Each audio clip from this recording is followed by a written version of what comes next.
alhamdulilahi rabbil alamin jërëjëf sëñ Tuubaa. Asalaamaaleykum wa rahmatullahi wa barakaatuhu. maa ngi nuyu waa Sénégal yëpp di ci jiital sëriñ Muntaxa mi nga xam ne mooy suñu wasila, di ci nuyu xalifa généraux yi ni Sénégal yëpp,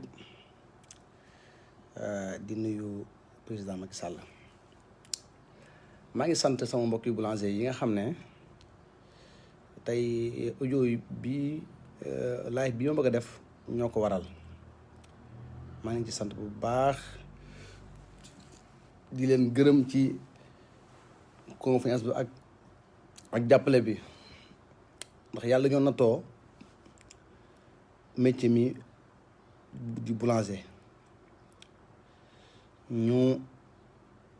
am yu teg di ci yëngatu. yàlla dogal ñu nekk ci région bu Diourbel muy suñu base, waaye ñu am ay succursales Saint-Louis, am région de Fatick, am région de Louga ak région de Kaolack. am ci nag ay partenaires ci Sénégal gi yëpp. ñu gis ne boulanger dafa doon métier moo xam ne ñi ciy dund dañoo bari goo xam ne état bi dafa ko war bàyyi xel. bàyyi ki nga war a bàyyi xel nag dafa am njariñ, ndax lu toll ci junni entreprise ak juróom-ñetti téeméer kenn warul jël di ko bàyyi ci loxol ñoo xam ne seeni loxo setul. ndax ñëpp xam nañ ne boulanger yi depuis 2018 ba léegi ñoo ngi ci ay jafe-jafe yoo xam ne jafe-jafe yu metti la, yu metti lool, yoo xam ne képp ku ci dundul rek amoo mënoo ko nettali. waaye ku ci am jëkkër xam nga ne metti na, ku ci am doom xam nga ne metti na, ku ci am rakk xam nga ne metti na. ginnaaw loolu nag ñu takku nag laxasaayu di xeex loo xam ne suñu secteur la boo xam ne lu ëpp ñaar fukki at ak juróom mi ngi ci ay loxo yoo xam ne FNBS nga xam ne mi ngi président Amadou Gueye mi ngi jiite FNBS lu ëpp ñaar fukki at, yoo xam ne dafa xoj secteur bi xoj goo xam ne état bi daf ko seetaan bàyyi ko rek ak boulanger yi mu leen di def mu leen neexee. te loolu mi ngi am ci jàppaleeg président région yi Sénégal, commencé par ñun waa Diourbel président Cheikh Diack mi nga xam ne moom mooy suñu doyen fii. jàppale gi ci moom la commencé, ndax bokk na ci ñi nga xam ne si nii mooy tër boulanger yi Amadou Gueye di rendi. boulanger yëpp ñu ngi en kaw. li ko waral mooy seen président yi yu lajj. bi ci jiitu rek mooy président région yëpp Amadou Gueye dafay jël ay nitam teg leen fa. amul benn région bu ne ci Sénégal boo xam ne membre yi xam nañ li xew ci boulangerie amul. président bi du woote réunion, moom mooy dem. li ko war nag Amadou Gueye moom moo leen coiffé, ñoom président des régions yëpp moo leen jël teg leen ci loxoom. lim bëgg la ñuy wax, lim bëggul kenn du ko wax. loolu nag jot na Sénégalais yi xippi ci xool, waaye jot na média bi def ci taxaw seetlu, jot na boulanger yi tamit fippu. ndax nit ki soo koy not lu ëpp ñaar fukki at da nga koy may nag mu fitti ñun dañoo sonn. bi ci tegu rek président Amadou Gueye tey jii xëy na ñu ne dañuy daje ak ministre bi, mu ne président région yi ñoom ñëw, président ba na ànd ak ñaari personne wala kenn. président yi nag moom communiqué wuñ ko, waaye ci seen panel bi doon def démb wax nañ ko ci. ñun en tant que ñun sagam ay acteurs lañu, war nañu di fekke jataay bu yoo xam ne dañuy waxal ñun suñu secteur la, lu ñu ciy wax ñu xam ko. bi ma xëyee ma dem CICES dem toog ci réunion bi, mais en grande surprise rek président Amadou Gueye dafa jël kàddu wax ministre bi ne ko man maay wax ak samay nit, daal di tudd ay nitam. président Cheikh Diack ñu jóge woon Louga ñu jógee Ndar ku ne mu tànn ki nga xam ne daal moo bëgg mu waxal ko en grande surprise man ma laaj parole président Amadou Gueye devant tous les boulangers mu ne bu mu wax te boobu président région yëpp ñu ngi toog ñoom ñëpp ñu ne xiimeeral kon loolu ñoom complicité leen ci bis ko mooy ci kanam ministre bi waaye ministre bi nag moom du ma ko wax dara ndax dama gis ci kàddu yi gis ne am na yéene lool ci secteur bi am na ci yéene ndax nee na temps bi mu am pour jox ko secteur bi amu ko ci benn entité nga xam ne kon blocage bi yëpp mi ngi doon ci président fédération yi waaye lan laa koy naqarloo rek en tant que ministre boo xam ne si ni yow la ñu jiital ci commerce réew mi nga xam ne yow commissaire nga enquête économique am ci xam-xam ñu jël commerce bi dénk la ko nga war a dajale acteurs yëpp muy consommateurs yi waaye nag dajale entrepreneurs yi ndax ñëpp say nit lañu. kon bu yàlla dogalee ñu am benn occasion boo xam ne ña fa teew ci mbooloo ñëpp mutu ñaar fukki nit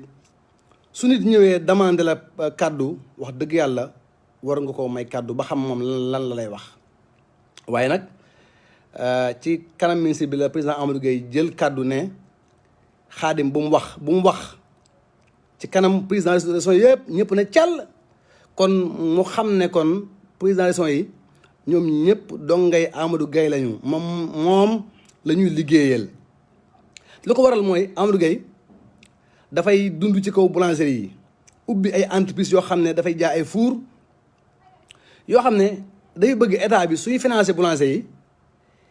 boulanger boo xam ne yaag Amadou Gueye déggoowu leen juwoowu leen rek état du la mën a financé ci moom la ko ci loolu te Amadou Gueye mooy wax ak ñoom bañ xam ne képp koo xam ne FNBS nga nekk ñu war laa financé moom moo lay jaay ay fuur yi nga xam ne marque turki lañu boo ko mënul yow sa dossier du jàll te da nga koy jox 300 000 xam nga loolu président yi nekk ci région yi ñoom ñëpp ñi ngi ne xiim kenn adduwu ci bi ci tegu fan yii mu ne dafay dem assemblée générale boo xam ne plus de 20 ans ngi ni ñu koy laaj tey mu xëy rek ne da ciy dem waaye da ciy demee goo xam si nii waxtaanu ci benn raison ñun ñu ngi ci région Sénégal yi yu bari waaye amul benn raison boo xam ne si nii woote nañ ci réunion pour ñu wax ci affaire AG yi en grande surprise rek ñu envoyé ñu ay plan d'action ne président région bu Sénégal yi yëpp région bu nekk da ngay yónnee 15 personnes waaw région bu tel ni Diourbel nga xam si ne am na plus de 380 jëm 400 membres waaye kooku soo koy tànnal 15 personnes noo koy tànnalee te AG tamit te carte membre yu boo jëndee carte duñ la jox sa carte ñi ko neex rek lay jël yow daal soo bu la wóor ne yow mi opposant nga boo ñëwee ci moom ne ko jaay ma carte day lànk en preuve man jënd naa carte ay yoon waaye dañoo lànk duñ la ko jox kon loolu jot na sëkk opinion bi wax ci waaye nag journalistes yi ñoom am nañ ci part boo xam ne si nii war nañoo woo Amadou Gueye laaj ko ne ko Amadou Gueye yow blanche yi ngi leen jiitee lu toll ci ñaar fukki at même soo manoon sax wax dëgg yàlla soo manoon boo jiitee nit ñaar fukki at yu teg war nga leen wax dëgg yàlla kat na kenn xool ginnaaw bi nga xam ne si nii manoo te heure boo jógee yaa ngi jóg ci intérêt lépp loo xam ne si nii amul xaalis Amadou Gueye du ci wax du ci dox kon benn jiite boulanger yi Sénégal gépp xam nañ ne Amadou Gueye doxalut seen yitte te loolu nag président région yu Sénégal ñoom ñoo ko ci jàppale ndax benn président région Sénégal amul benn réunion benn compte bu muy rendre benn membre am ñoom daal seen biir ñoo am seen benn panel bu ndaw yoo xam ne ñoom ñoo ci waxtaan seen biir di teg seen ay deal di ñëw ci ministre bi di ko napp naan ko boo waxul boo deful lii dañuy geraw ñoom ay minorité lañ mënuñoo geraloo kenn ay fukki nit ak juróom lañu mëtuñu sa ñaar fukki nit ministre ma lay lancé appel di la solennellement nga am xippi tey en tant que koo xam ne xam-xam dafa màcc ci wàllu économie nga jàng ko di commissaire enquête économie ñu dénk la commerce waroo jël sa nopp sa bët sa làmmiñ di ko dénk koo xam ne xam-xamam jëmul fenn. maa ngi lay wax nga wax sa commissaire yi ci région yi ñu enquête région yi yan coono la boulanger yi di dund est-ce que région yi ànd nañu ak président bi wala déet. te maa ngi lay lancer appel ne assemblée générale bi Amadou Gueye war a tenir le 26 bi ñu jëm te ñun candidat lañ ci na am transparence na leer. duñu d'accord benn yoon muy tenir assemblée générale boo xam ne daf ko day woo ay nitam woo Baye Cheikh Diagne ne ko tànnal sa fukki nit ak juróom woo Ali Thiam ne ko tànnal sa fukki nit ak juróom woo waa Ndar tànn loolu moo amul. Sénégal dañoo passé fu ñuy naan kaay ma jiite leen loolu dañ ko fee romb fi ñu toll mooy ay nawle yu ànd di waxtaan di yëkkateendoo di dóorandoo ci lépp loo xam ne seen intérêt la ñu mën ko défendre waaye duñ nangu benn yoon ay nit yoo xam ne matuñu fukki nit ak juróom bëgg a jiite 1800 boulangeries yoo xam ne seeni coono waxuñu ko. gis nañu boulangeries yi ñoo ëpp ay bor ci banques yi ñoo ëpp ay bor ci usines yi kenn wóolatu leen lu ko waral mooy seen président région yoo xam ne dañoo ànd ak Amadou Gueye ñu corrompu yoo xam ne si nii ay financement ci la ñuy dox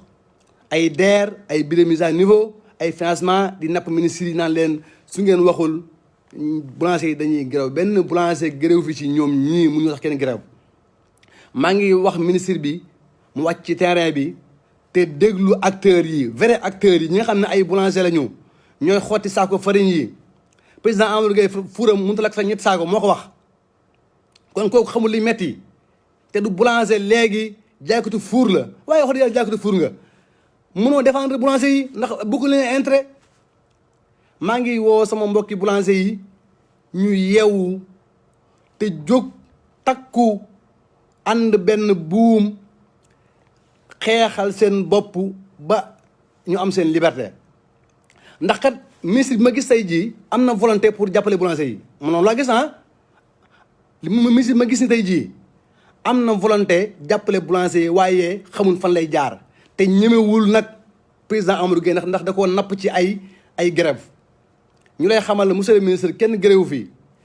ñu bëgg nga wàcc ci terrain bi ak sa ay équipe say commissaire enquête économique ak sa équipe ngeen def enquête. boulanger yi sonn nañu lu toll ni 1800 entreprise bu nekk jël na minimum 15 personnes maximum 25 personnes directement jël indirectement 80 personnes ba 200 personnes indirectement. loolu nag ci am réew muñ naan amuñu xëy yu toll noonu. intérêt réew mi mooy ñu loolu ñu téye ko te maa ngi lancé appel président de la république mu sant ministre am mu gën a wàcc ci terrain bi liggéey ndax gis naa tey jii ci moom nekkat am na engagement ci boulanger yi waaye boulanger yi ñoo ko waxut fi ñu jëm lu dul nañ jàpp boulanger yi nañ leen tëj nañ def nii. boulanger mënul te nekk gendarme ci kaw boulanger am ñun ñëpp ay civil lañ civil mënut a yor moroomu civilam loolu ñu ngi koy naqarlu ñu ngi naqarlu président Amadou Gueye ak ay ñoñam niñ bëggee autorités yi dal ko ci kaw boulanger yi naan jàpp dañoo salteeg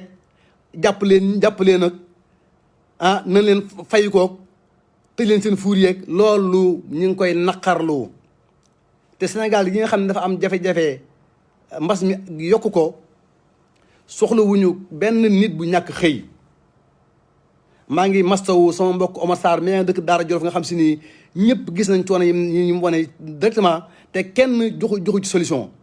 noonu la amee nag junni boulanger yoo xam ne mënuñoo wax ñu ngi ne cell loolu nag maa ngi ci interpellé madame la ministre mi nga xam ne gis naa ci moom engagement ak xam-xam mu jël engagement ci li muy def mu teg fële président Amadou Gueye ak ñoñam xool vrai acteurs yi liggéey ak ñoom pour mën a soqali boulanger yi ndax boulanger yi kat képp ku leen soqali nga Sénégal ndax ku wax mburu wax nga lépp mburu mooy entreprise yoo xam ne soo ko xasee réglé mooy réglé nga Sénégal fii Diourbel mburu moo am fépp li ñuy jël ci ay nit benn entreprise jëlu ko kon nag maa ngi bëgg état mu jàppale ñu réglementé ñu taxawuñu saytuñu soxlawuñ ku ñu lebal soxlawuñ ku ñu may li ñu soxla mooy ku ñu arbitré ak population bi ak état ba nga xam ne mburu mi dañu ko jaay li mu war a jar jaayee far mi li mu war a jar su ko defee Sénégal mën a jëm ci kanam. waaye ak ñii ñu bëgg a bàyyee en président Amadou Gueye ak ay ñoñam ministre bi di ko déglu mu yaakaar ne moom mooy solution daf koy andil jafe-jafe te du mës a andil résultat ci biir secteur bi. fekk mi continuer di lëkkaloo ak ñii te wàccul ci terrain bi def ci énergie bi muy def nii ci àll bi mu def ko ci terrain bi du andil benn yoon président Macky Sall résultat. te am na yéene bi am na engagement bi ndax loolu laa gis kat li ma gis tey jii maa ngi soo gis tey jii ministre bi maa ngi moom ñu soo ko toog tey jii waaye gis naa ci moom ne bëgg na secteur bi nee na commerce bépp su boulangerie amee ndam mel ni am na ndam moom loolu la wax devant tout le monde nee na su boulangerie amee ndam mel na ni moom am na ndam ci commerce bi ñu ko dénk. waaye yaa xay li kon monsieur le madame le ministre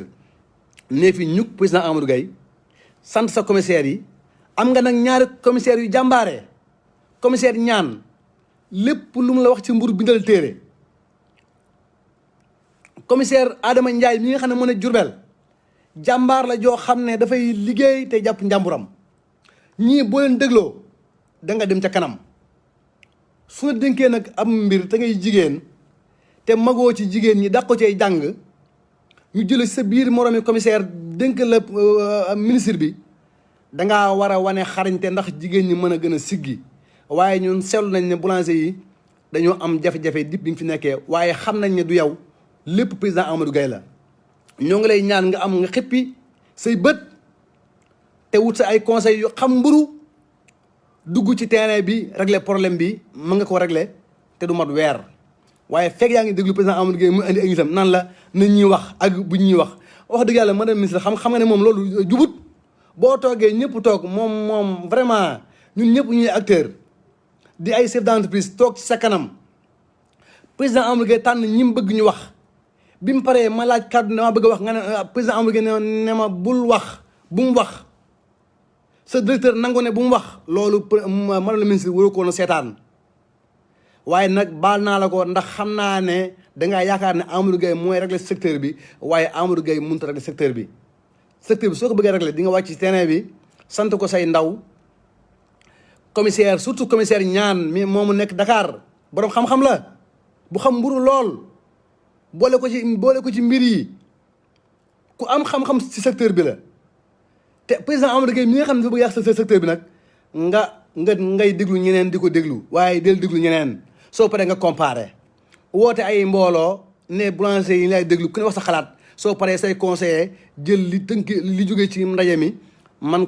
la cee xelal waaye soo bàyyee am président Amadou Gueye moom kese mu ñëw andi ay nitam doo mas a xam li xew ci secteur bi te nag président dafa am ci yow yaakaar ngay jigéen ñu war laa jàppale nga war a am ndam ndax sa moroomi jigéen ñi kon bul nangu benn yoon di tabb ci pièces yi ñii nga xam ne si nii gëmuñu secteur bi liñ gëm mooy lu leen financement buñ lay wax ay bureau mise à niveau bureau DER ak yooyu yëpp ay caaxaan la ñun soxlawuñ ku ñu lebal ñun soxlawuñu génn benn dërëm ci ñun réglementé ñu saytuñu taxawuñu boole ñu ay jàmbaar ñu ànd liggéey ñu xool fii réew mi ñu jëmale ko fa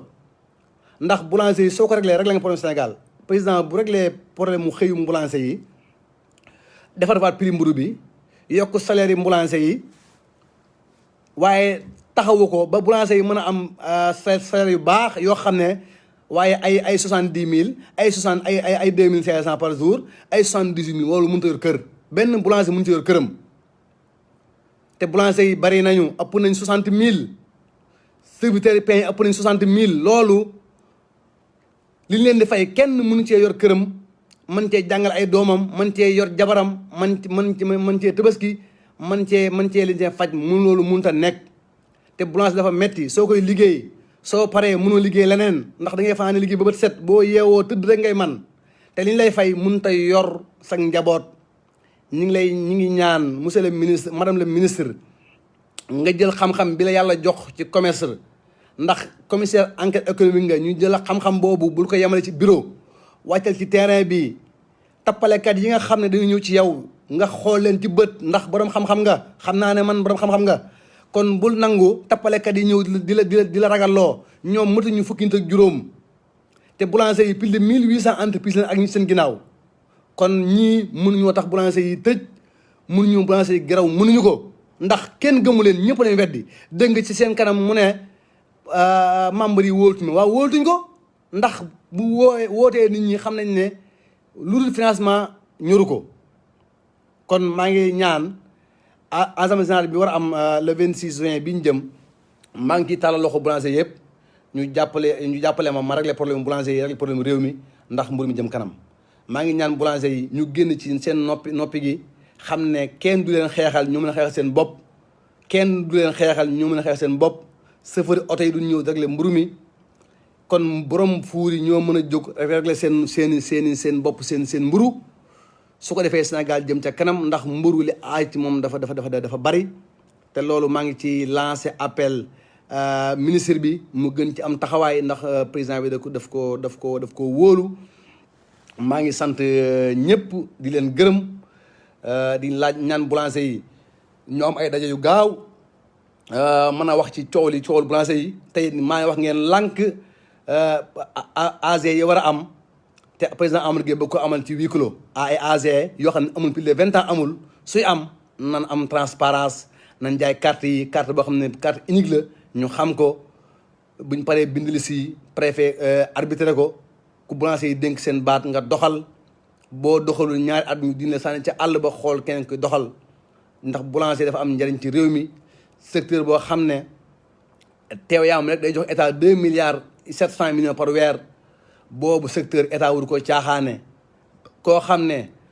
1800 boulanger bu nekk dina jox état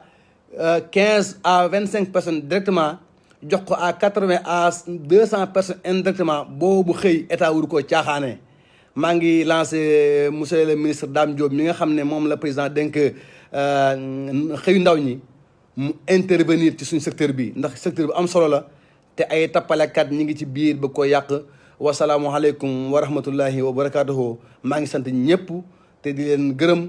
di jéggulu ci kaddu yi dama am lu ma naqari rek di boulanger am ci secteur bi ëpp ñaar fukki at gis mu am jafe-jafe te maa ngi ci juróom benn Sénégal am naa ci xalaat war cee wax maa ngi ñaan boulanger yëpp génn wax def ko man wax li leen naqari wasalaamualeykum wa rahmatullahi wa barakatuhu jërë ngeen jëf fi amaanillahi